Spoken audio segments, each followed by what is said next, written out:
La dynamique du marché de la cocaïne est très impressionnante puisque depuis 10 ans, on estime que le nombre de consommateurs a augmenté de 50 à 60%.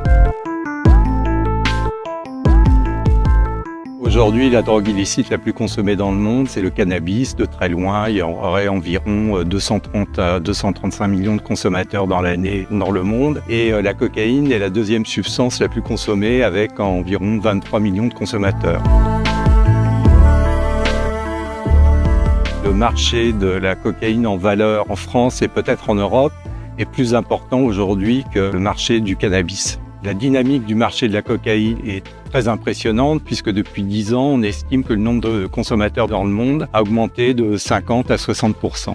Si le trafic de cocaïne explose à l'échelle mondiale, c'est qu'effectivement, elle est rentable pour les trafiquants. Quand vous achetez 1 kilo de cocaïne en Colombie pour 1 500 € à peu près, vous pouvez la revendre en gros à 30 000 € en Europe. Sachant que le kilo arrive pur et qu'ils la coupent, donc avec 1 kilo de cocaïne acheté 30 000 €, ils en font 1,5 kg.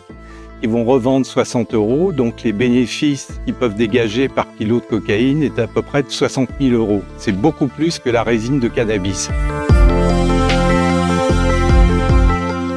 Les 3 grands pays producteurs de cocaïne sont situés en Amérique latine. Donc le premier, et de très loin, c'est la Colombie, suivi du Pérou et de la Bolivie. L'offre de cocaïne a été multipliée en 20 ans par 3.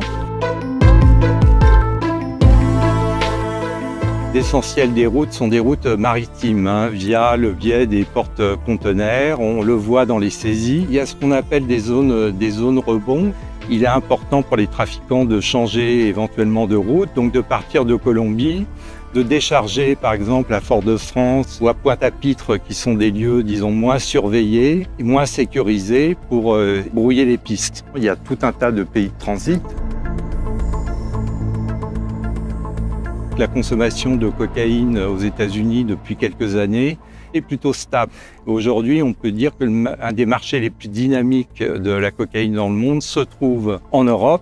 Il faut savoir qu'en 2023, on a saisi 419 tonnes de cocaïne. 10 ans auparavant, on saisissait à peu près 60 tonnes de cocaïne en Europe. La dichotomie nord-sud ne fonctionne plus vraiment avec le sud producteur et le nord consommateur.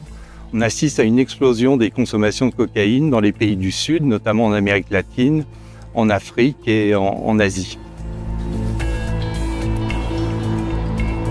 C'est encore relativement marginal, mais depuis quelques années, on démantèle des laboratoires de production.